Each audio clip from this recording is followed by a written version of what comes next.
It's a mystery that has haunted a community for decades.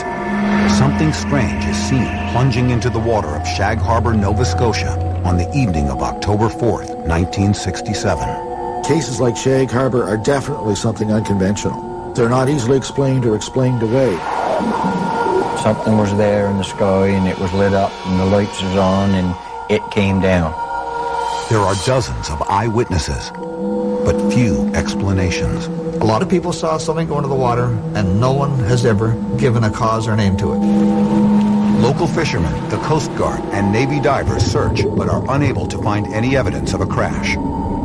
We couldn't believe that there was nothing. There was no debris, there was not so much as a tin can. It was something that had never happened before. They didn't know what to think. The town is left in a state of uncertainty, and with no official explanation from the Canadian authorities, rumors of a government cover-up begin to emerge. I guess there was a considerable amount of secrecy about the whole mission because they didn't reveal anything to us. I think everybody that night had a feeling that they were keeping something from us, but we didn't know what it was. But an investigation 25 years later produces declassified government documents and some startling revelations. What bothers me about it is that we're being treated like children and we're not supposed to know this. It's one of those cases that defines UFO reality. In the next hour, eyewitnesses, UFO researchers, and recently uncovered government documents will shed new light on the most comprehensive and mysterious UFO case in Canada's history.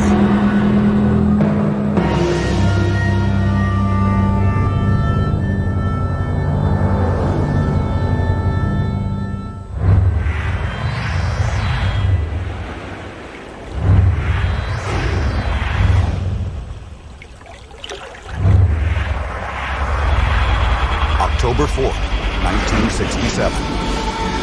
Something unusual is happening in the skies over the Canadian province of Nova Scotia. During the waning hours of the evening, dozens of people are confounded by a series of inexplicable lights in the sky. It's a date that will later become known as the Night of the UFOs. It was a clear night, the stars were out. It was a cold night. There was a light wind. A beautiful night. Starlight. The night of October the 4th, 67, stuck with me for several reasons, and perhaps primary is the principle that seeing is believing. At 10 p.m. in the town of Dartmouth, 12-year-old Chris Stiles is getting ready for bed and takes one last look out his bedroom window. He is dumbfounded at what he sees. I saw a strange orange light that was moving along the shoreline, and it was like nothing I'd ever seen. It was dim and hard to discern any detail. So I quickly grabbed my jacket, ran out the front door, and went down to the waterfront to get a better look. A quick sprint past the warehouses brings Stiles face to face with the mysterious apparition. When I got to the waterfront, what I saw was a strange orange sphere, perhaps 60 feet through. And it was the color of an iron poker when it first glows in a fireplace if you let it get hot long enough. It was hovering, following the shoreline, perhaps 10 feet over the water, made no sound. I was quite fearful, and after a time ran from the scene. The object drifts across the harbor as Stiles flees the area. But the initial shock leaves an indelible impression. I knew in my life, at 12 for the first time, what real fear was. Stiles' encounter with the UFO is only the prelude to a flurry of sightings that explode throughout Nova Scotia that night. 1 hour later, the small fishing village of Shag Harbour on the southern tip of the peninsula begins to erupt with similar sightings. 18-year-old fisherman Laurie Wickens is driving home with 3 friends when something odd in the sky catches his attention. We was on our way to Woods Harbour, and through Shag Harbour, just past the post office, we happened to look out through the window and we see light, then there was 2 on, then 3 on, then there was 4 on. It seemed to be flying along like just level. A yellowish orangish colour, I guess the colour of the lights was. Racing west along Highway 3, Wickens attempts to keep the strange lights in view. But the noiseless objects begin descending at a 45-degree angle and drop below the tree line. Seemed to be going along with us, and then when we got to the bottom of the hill, we lost sight of it.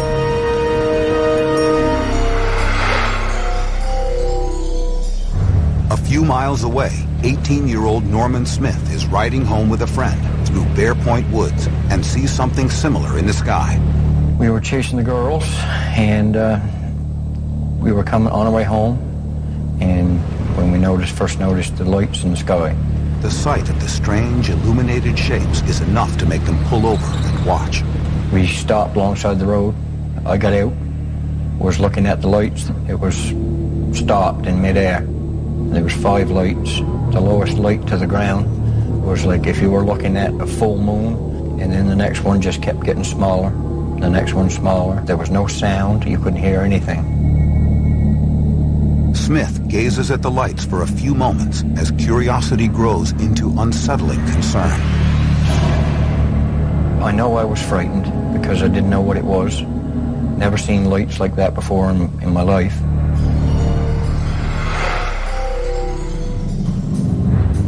Down the road, Laurie Wickens and his friends are still in hot pursuit of the strange object. They suddenly see a bright flash and hear a whistling sound like a falling bomb. They believe it may be falling into the harbor, so they speed toward the waterfront. The minute we come over the top of the hill, we could see the light in the water. At the time, we thought it was a plane. Wickens pulls into a vacant parking lot by the shore to get a better look. The light we see in the harbor looked like a half a globe, a yellowish coloured light. We could see it drifting down the harbor. That was the first thing coming to mind, is go call the RCMP and report that we'd seen a plane crash, because that's what we thought it was. Wickens returns to his car, races to the nearest payphone, and calls the regional headquarters of the Royal Canadian Mounted Police, the country's national police force. It is known throughout Canada as the RCMP. The corporal on duty answers the call at 11:25 and hears Wickens' excited voice. The Mounties wanted to know what we was drinking, and we said we wasn't drinking, and wanted to know the number for the phone booth. After listening to Wickens' story, the RCMP officer on duty is skeptical, but as soon as he hangs up, other calls start pouring in. The calls come in from nearby Bear Point, Cape Sable Island, and Maggie Garren's Point, all reporting the same thing. With so many witnesses, the RCMP has no choice but to take this seriously. We got in the car to leave, and then he called back and wanted to know where he could meet us so we could see it in the water.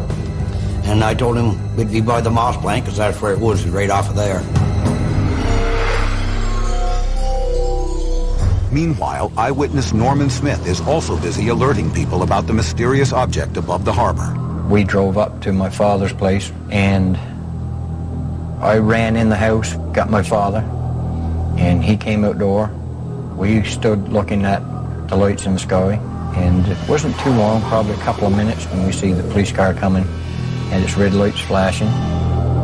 Smith follows the speeding police cruiser to a shoreside parking lot where a crowd of witnesses has gathered.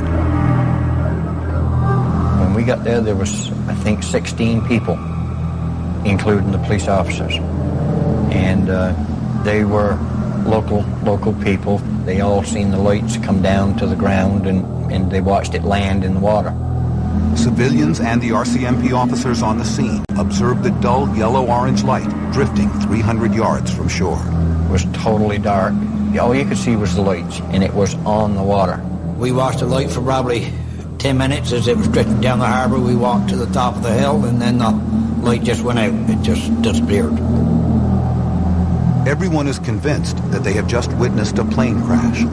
At 11:38 p.m., one of the officers puts a call through to the Rescue Coordination Center in Halifax, the branch of the Canadian military that organizes search and rescue operations. The Coast Guard cutter in nearby Clark's Harbor is also contacted. Lighthouse keepers in the surrounding areas are put on alert.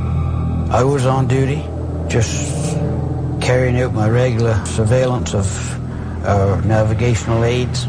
Somewhere around midnight when I first got a call that they were searching for something that crashed in the harbor. Meanwhile, the RCMP officers improvise their own rescue operation.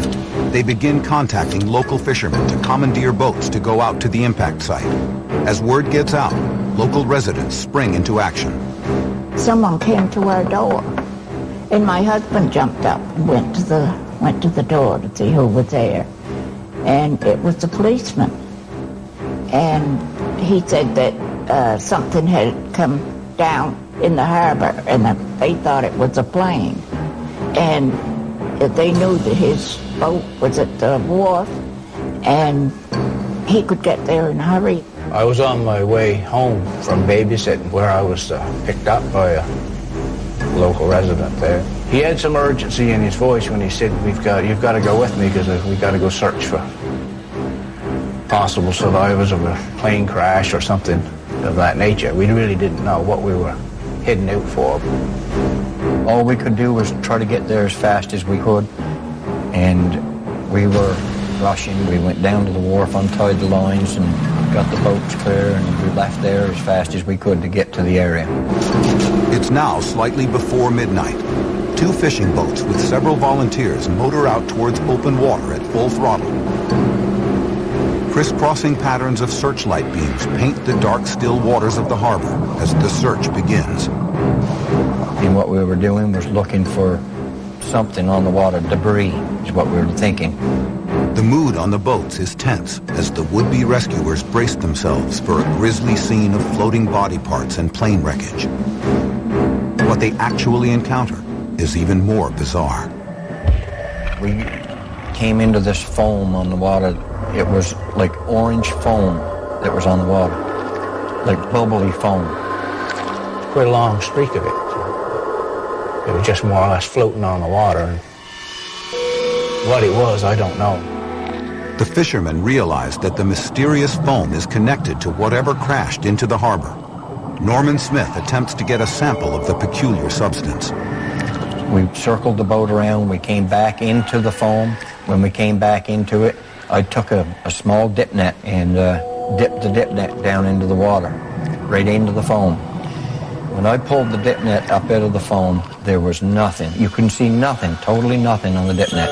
I've been fishing all my life and I never ever seen anything like that.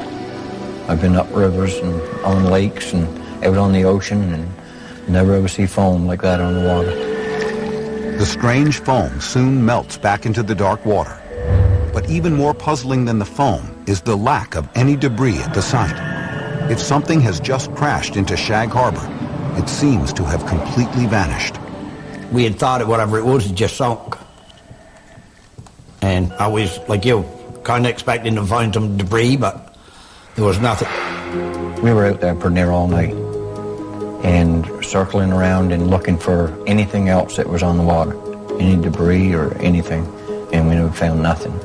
There was not so much as a tin can. The confusion among the fishermen in Shag Harbour is shared by the individuals back at the Rescue Coordination Center in Halifax. The RCC checks with the Air Traffic Control Center in Moncton, New Brunswick, and the NORAD Control Center in North Bay, Ontario, to determine whether any civilian, commercial, or military aircraft is missing. The reports of an aircraft crashing into Shag Harbour do not mesh with the data they get back. They realize that this is not a downed aircraft. None are missing. They're looking for something unconventional. They're starting to realize that perhaps this is some unknown object from space. The residents are certain that something fell into the dark waters of Shag Harbour, but no one seems to know what it is.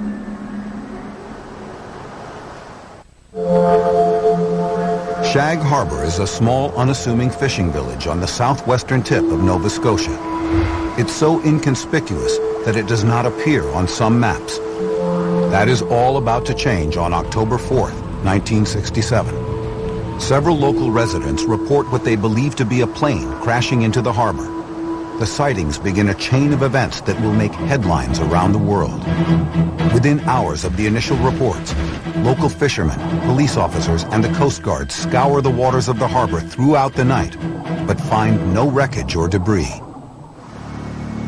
As the sun rises the next day, the community is gripped by apprehension and uncertainty. I think everybody that night had a feeling that they were keeping something from us. Word quickly circulates that no debris has been found. With no information coming from the authorities, speculation spreads like wildfire. It was the talk of the community, you know, and it was a UFO, and of course, like everybody else, we wondered, I guess, what it could be. People became fearful. They were wondering, would there be more? Would they tangle in our nets? Would it crash in our house? What's going on here? And they just weren't getting answers. Finally, the Rescue Coordination Center issues a statement that rules out the possibility of a plane crash. At 10:20 a.m. on October 5th, the center sends a telex stamped priority to the Canadian Forces headquarters in Ottawa. The message outlines the sightings by the Shag Harbour residents and the RCMP officers. It refers to the thing in Shag Harbour as a dark object. More important, it labels the object in question as a UFO. It's unique also in that, again, the term UFO is first used by the authorities who are searching and not by the eyewitnesses. By the evening of October 5th, the Shag Harbour incident has become a military matter. After reviewing the telex from the Rescue Coordination Center, Squadron Leader William Bain sends an urgent message to the Canadian Maritime Command, Canada's naval headquarters for the Atlantic coast. It advises an immediate underwater search of the area. If the mysterious dark object left nothing floating in the sea, perhaps the dive teams can find something below the surface. Maritime Command responds by dispatching a team of divers from the Navy's Fleet Diving Unit in Halifax. They arrive on October 6th and begin diving off the deck of Coast Guard Cutter 101. You get all kinds of rumors in a small village like this, and then when the Navy shows up with divers and stuff, where you know that they must have taken it seriously because so many people saw the event in the sky. The divers section off an area of the harbor roughly 1/2 mile long by 1.5 miles wide. Well, they'd go over the side and start doing square searches. They'll pick an area and normally stake it off with a buoy on the bottom. The visibility in the waters of Nova Scotia, it's so full of plankton and so on, is usually quite limited, maybe 20 feet at the most. It was a low-tech search, simply with handheld flashlights under the water. They wouldn't let us anywhere near that area. We was out there in the boat all right, but we had to stay back away from where they were diving. As the divers are scouring the depths of the harbor, the tiny fishing village is thrust into the media spotlight. On October 7th, a camera crew from the Canadian Broadcasting Corporation arrives and films the divers in action. This is actual footage from their news coverage. Canada's major newspapers have also gotten wind of the strange happenings.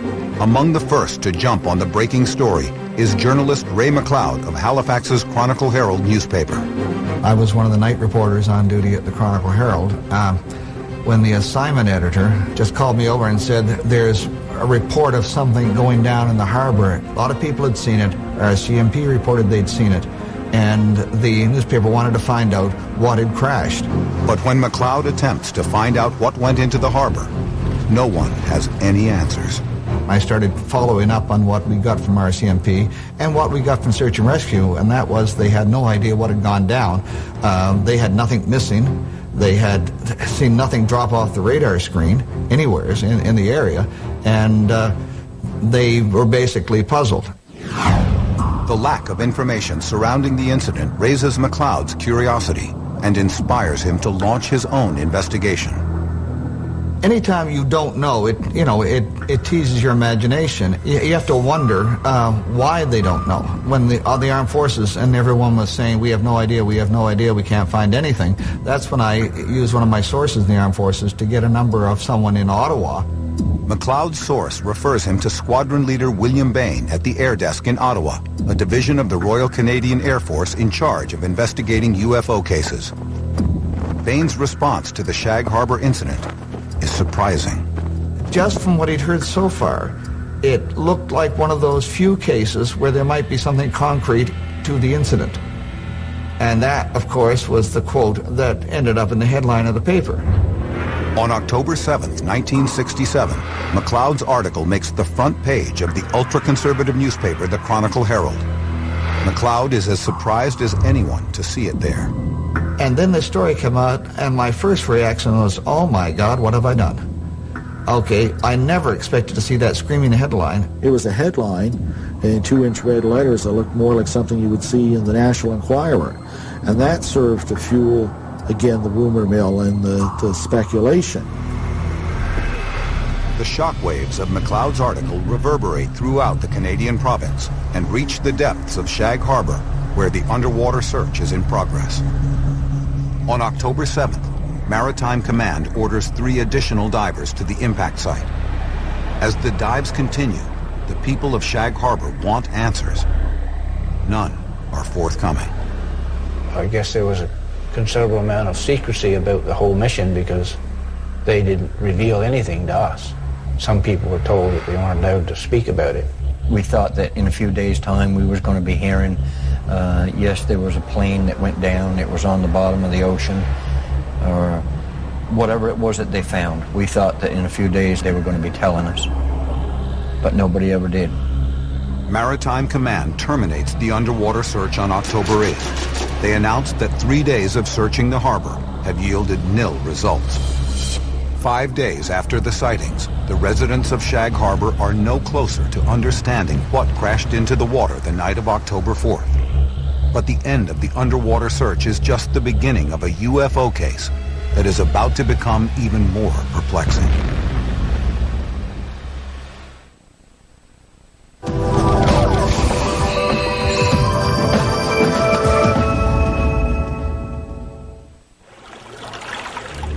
October 1967. After dozens of witnesses see something plunge into Shag Harbour on the southern tip of Nova Scotia, local fishermen comb the waters looking for clues, and Navy divers search beneath the surface. But the Canadian Navy abruptly cancels the search with no explanation, leaving the people of Shag Harbour to wonder and worry. In a lot of our minds, it was a cover-up for something, but for them to spend that much time and effort and then give no explanation, it's like they were here today and gone tomorrow type of thing. With no one providing any answers, the rumor mill begins to churn. There was even a rumor at the time that they had found something. We thought that there was times that they were bringing things up off of the bottom of the ocean. The guy that had the divers in the area, he did admit that they did bring something up. Wrapped underwater, it was wrapped underwater. But I guess that was kept for secret. Speculation was rampant, but speculation is always rampant when you don't give someone an explanation. During the 1960s, speculation about UFOs and other unexplained events often turns to the Cold War. The nuclear standoff between the United States and the Soviet Union is at its height. The two superpowers are constantly seeking to trump each other by harnessing the latest military technology. Top-secret exercises are common in the North Atlantic. The heated atmosphere produces anxieties that intensify concerns about the incident. It was always in people's minds, and of course, this is just a few years after the Cuban Missile Crisis and other things, so, this added fuel to the fire. And then, of course, people start coming up with theories. Maybe it was a secret American device of some sort, a plane, a satellite that went into the water. Or was it a Russian object? Night reporter Ray McLeod helps break the news about Shag Harbour by writing a front-page article in Halifax's Chronicle-Herald newspaper. As McLeod prepares to follow up on the story, he receives some startling and discouraging news. There was a note on my typewriter to see the managing editor. And I was told, don't follow up this story. We think this story should be handled by someone on Dayside because a lot of the contacts are easier to get in the day and we want to follow this up thoroughly. So we've given the story to David Bentley. You're off the story. McLeod asserts that Bentley confers with scientists and academics to downplay the UFO angle. He pursued talking to people who basically poo-pooed the story and told everybody there's nothing to it, it was all right. Among Bentley's chief sources is one of Canada's most outspoken UFO debunkers, an astronomer named Father Burt Gaffney. The late Father Michael Burt Gaffney was a Jesuit priest. He was an astronomer. He was a UFO skeptic. He took a very dim view of what the UFO phenomena possibly could be. And in statements to the press, he would downplay that interest. In a public lecture a few weeks after the Shag Harbour sightings, Burke Gaffney tries to alleviate any lingering concerns about what happened that night by arguing that 94% of all UFO sightings can be explained by meteorites, simple mirages, and other natural phenomena. With UFO skeptics having their say, McLeod begins to wonder what happened to Squadron Leader William Bain, the source at the Canadian military, quoted as saying that there might be something concrete to the Shag Harbour incident.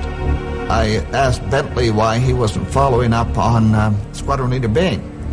And Bentley told me that he was told the man didn't exist and there was no such office in Ottawa, and to leave that angle in the story alone.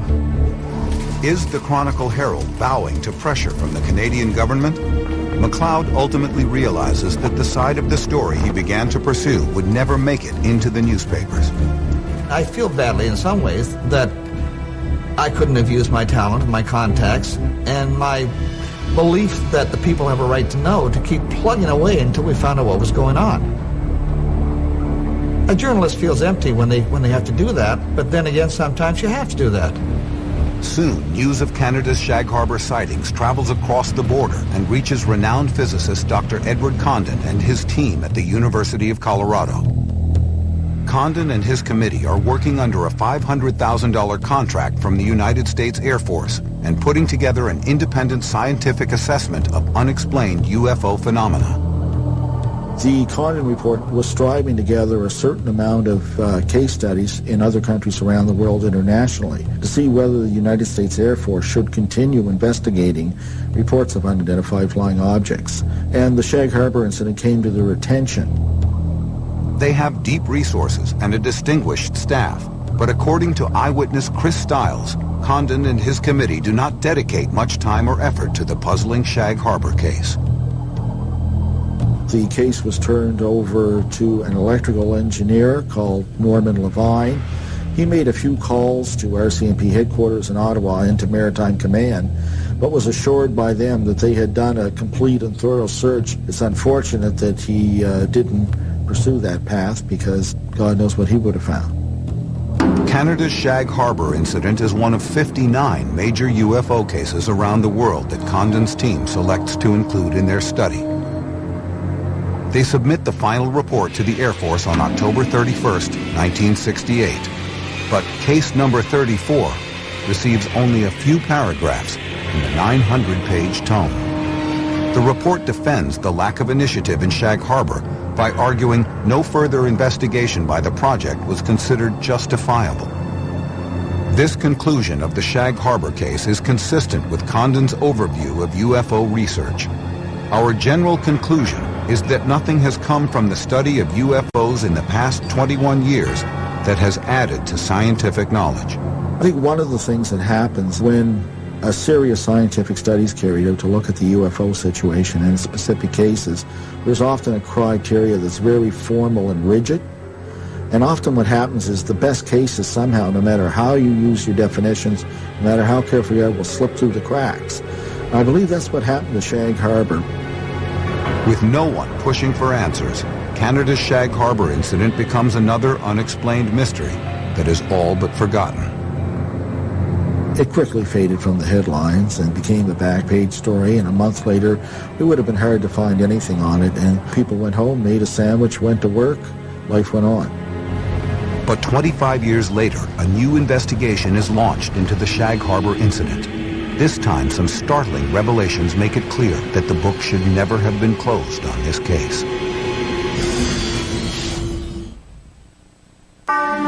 In October of 1967, over a dozen witnesses see a UFO plunge into Shag Harbour, Canada. 25 years later, unanswered questions remain. That's where it all took place, right out there. We knew that something came down out of the air and something landed in the water. But what it was, we didn't know. One of the other eyewitnesses that night cannot forget what he saw over the harbor. Chris Stiles had seen the UFO from his home in Dartmouth, Nova Scotia.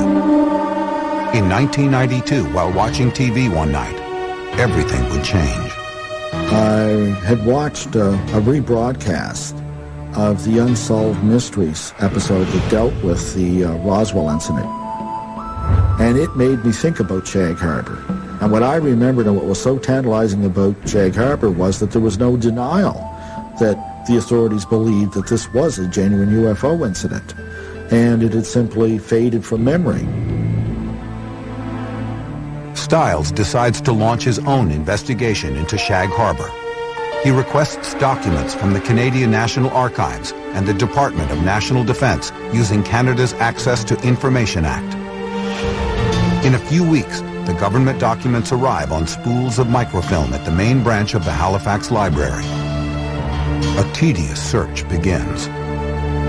As you sit at the viewer and start going through document after document, you realize that often these collections were compiled by bureaucrats who threw away nothing. The microfilm contains thousands of documents of UFO cases across Canada from 1965 to 1981. You're looking for an extraterrestrial straw in a terrestrial haystack. Stiles spends weeks at the microfilm viewer until he hits pay dirt. It was all there. Priority telexes from the Rescue Coordination Center to the Canadian Forces Headquarters. Instructions from the Canadian Maritime Command to the Atlantic Fleet Diving Unit. And reports by dozens of witnesses. Stiles realizes that he is looking at the biggest UFO event in Canada's history. And I only saw one that had UFO written on it with 3 big letters underlined 3 times, and that had to do with the Shag Harbour incident. I knew very early on that I had primary documents and a paper trail a mile wide here. Has Chris Stiles stumbled upon a Canadian government cover-up? Stiles decides he needs help. He contacts fellow UFO researcher Don Ledger to assist with his investigation. Chris Stiles was very passionate about Shag Harbour. He'd been at it for about a year to a year and a half at that point, researching it, digging out the documents and so on. And he was infectious, eventually dragged me into it as well. A careful examination of these declassified documents paints a vivid timeline of the events and helps bring the night of October 4th, 1967 back to life. I was very impressed with the paper trail for the Shag Harbour incident. It just pretty much laid out the whole thing. For Stiles, the documents also suggest that the Canadian military knew more than they were telling. I think what surprised me most was how comfortable these military people seemed with the possibility that they might actually be looking for an object of extraterrestrial origin. In a sense, it was kind of an acknowledgement of UFO reality. Stiles uncovers documents that demonstrate that the sightings of October 4th were not confined to Shag Harbour alone. Reports came in from witnesses from all over Nova Scotia that night. He then comes across eyewitness testimony from an unexpected but extremely reliable source, experienced airline pilots. At 7:15 p.m. on October 4th, 1967, 2 pilots on Air Canada Flight 305 are flying at an altitude of 12,000 feet over southeastern Quebec. Captain Pierre Charbonneau and First Officer Robert Ralph glance out of the left cockpit window and see something astounding. What they saw that night was a large, round, colored object in the sky that looked like, to them, like a kite with a tail on it. It was off their left wing and just slightly above their altitude. The experienced pilots are at a loss. They observe the strange shape for several minutes when suddenly they see a series of explosions. According to their testimony, they begin to take evasive action when the UFO disappears into a wisp of clouds. After some deliberation, the pilots decide to file official reports about the bizarre occurrence. It's not common for pilots to go on record and report a UFO, particularly commercial pilot, because of maybe some recrimination later on from his employers or maybe some ridicule from his peers. Continuing his research, Stiles uncovers more information from an unexpected source. At St. Mary's University in Halifax, Stiles finds a treasure trove of X-Files collected by none other than the UFO skeptic who had downplayed the Shag Harbour incident in the press, Father Burke Gaffney. And an X-file is not just a secret file, but a file that is not admitted to by the originating agency. So it was great that they were there because there was no record of these in Ottawa, either at National Archives or RCMP headquarters. The RCMP X-Files collected by Bert Gaffney provide more telling details about the night of October 4th. One report includes the testimony of a ship captain named Leo Mercy. He's the captain of a fishing dragger that has 18 men. It's off the coast of Sambor, Nova Scotia. And it's got 4 UFOs in the distance in a box pattern. And he looked at them, and then he went and he checked them. He found them on radar. But Mercy's report contains something even more puzzling, a reference to another underwater search near Shelburne, 31 miles northeast of Shag Harbour. His statement in this X-File, he says, perhaps it's like the thing they're looking for down off Shelburne or off Shag Harbour. So this would seem that there was indeed a second simultaneous search effort. Did the UFO somehow travel away from Shag Harbour after it crashed? As it happens, the town of Shelburne is also home to a former Canadian military base. Is it somehow connected to the secrecy surrounding the Shag Harbour sightings? In fact, during the 1960s, the Shelburne facility was officially called an Oceanographic Institute, but its real identity was shrouded in Cold War intrigue. In its heyday, it served as a top-secret listening post to track Soviet submarine movements in the North Atlantic Ocean for the U.S. Navy. A Soviet submarine would come out in the Atlantic from Russia and go on its tour. They would pick up the engine noises and the hull sounds made by the submarine passing through the water on the microphones. This would be fed into a computer so they could get a match later on for if the same submarine came out. Could the Canadian authorities have used this submarine tracking technology to locate a submerged UFO? Was the Navy secretly searching the waters off Shelburne while all eyes were focused on Shag Harbour? To continue his investigation, Stiles sets out to track down those who would know best, the divers who actually probed the depths of Shag Harbour.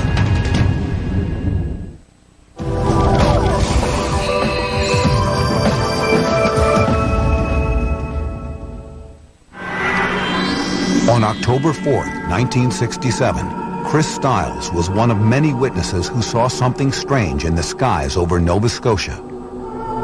Now he is on the hunt to try to find out what it was.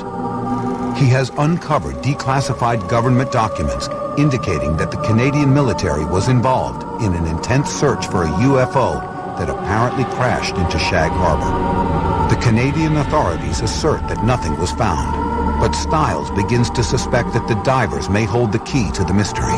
A number were unwilling to talk, but a few were. And they told a very interesting tale that went well beyond what was in the press clippings. April 9th, 1993. One of the divers agrees to an interview with Stiles, but demands that his identity be kept anonymous. Stiles is shocked when the diver informs him that they did indeed find something underwater, but it was not in Shag Harbour. He eventually explained that by the time divers had arrived in Shag Harbour, they knew the object was no longer there, that indeed it had come to rest on the seabed 25 miles away off Government Point near the Shelburne base. Had the UFO eluded the search efforts at Shag Harbour by traveling underwater under its own power up the coast of Nova Scotia? If true, this would mean that the Canadian military conducted a secret search at Shelburne that was then concealed from the public. The diver's new revelation is confounding to Stiles. I found the Shelburne story very troubling. You know, there were a lot of things that were certain. We had government documents, but now there was a black box element to the case. And at first I was very wary of it, very dubious of the claim. Now, Chris Stiles is wondering if the naval search at Shag Harbour was just an elaborate decoy for the real search the diver is now telling him about. When pressed for details, the diver's story becomes even more incredible. When the divers were dispatched to the Shelburne location, they dove over the object and found that indeed there was, in fact, even a second object there which they described as lending assistance to the first. I didn't know what to make of this. This is well beyond events in the Shag Harbour incident. The diver informed Stiles that a flotilla of U.S. Navy and Canadian ships actually anchored over the two objects at Shelburne and monitored their activities. And as he said, when he dove, him and a partner, they were shocked to find there was still activity going on, and they indeed saw beings. They were on the bottom, and they watched what they thought was creatures from one object giving aid to the other object. The Canadian diver's story does not end there. He says that the Navy flotilla observed the two UFOs for 7 days. Suddenly, the operation was interrupted by a Russian submarine crossing into Canadian territorial waters. At this critical juncture, the Navy ships were diverted to intercept the sub. They attempt to intercept the Soviet sub, trying to cut it off. And it's at this point, when they're doing this maneuver, that the two UFOs begin to move back toward the Gulf of Maine, and indeed, eventually, as reported, break the surface and fly away. Are there any witnesses on record that can corroborate the diver's fantastic story? Did anyone see these two UFOs leaving the waters off Shelburne? Perhaps. At 10 o'clock on October 11th, 1967, exactly 1 week after the Shag Harbour sightings, the mysterious lights in the sky were seen once again, this time by a family in Lower Woods Harbour, 35 miles from Shelburne. We look at what's known as the Lachlan Cameron sighting 1 week later, to the hour, and we see two sets of lights leaving the area of Shag Harbour and flying away. It fits the diver's story like a glove. It's hard to ignore that synchronicity. And we are left to wonder, did an alien spacecraft really crash into Shag Harbour as the Navy diver suggests? Or could there be another explanation? An important clue to that question may still exist if what one former lighthouse keeper says is true. The second day, I did find a cylinder. I knew it was something different, something I had never seen before. It was a cylinder type shape, 30 to 40 inches long maybe, 15, 18 inches in diameter. Had been partially burned, wires protruding, terrible odor. After finding the cylinder on the rocky shore of Bon Portage Island, Banks says he notified the Canadian Department of Transportation. They informed him to carefully pack the object and deliver it to an American naval officer at Prospect Point Wharf. It had to be something that they wanted bad, because they flew him in from Virginia. Or that's just what he told me. But what was inside the cylinder that was so urgent and so secret? I was working for the federal government at the time, and I don't really feel comfortable answering it. It's an ongoing mystery that continues to invite speculation. For some, the evidence points to the secret military experiments of the Cold War. Theorized in my own mind that probably this was some kind of an experimental drone or something that they had back then. One of the first ones that they had that somehow got away from them. I think it was a surveillance type of thing, and it either crashed on its own or they crashed it.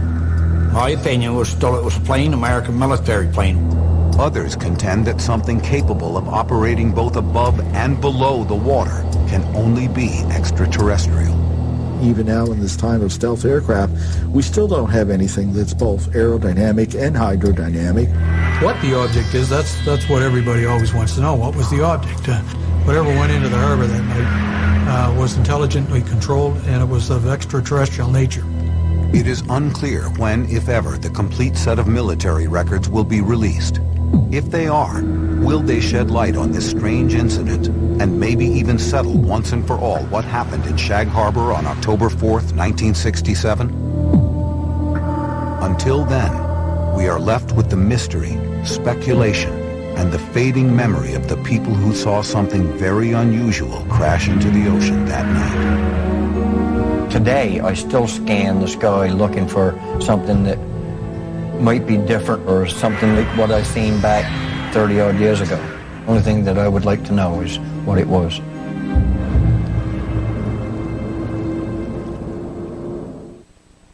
A railroad car ferry, big like a football field, and all steel sinks.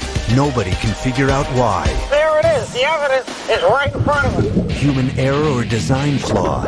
Dive and explore the worst car ferry disaster ever. Train wreck in Lake Michigan on Deep Sea Detectives. Tonight at 10 on the History Channel.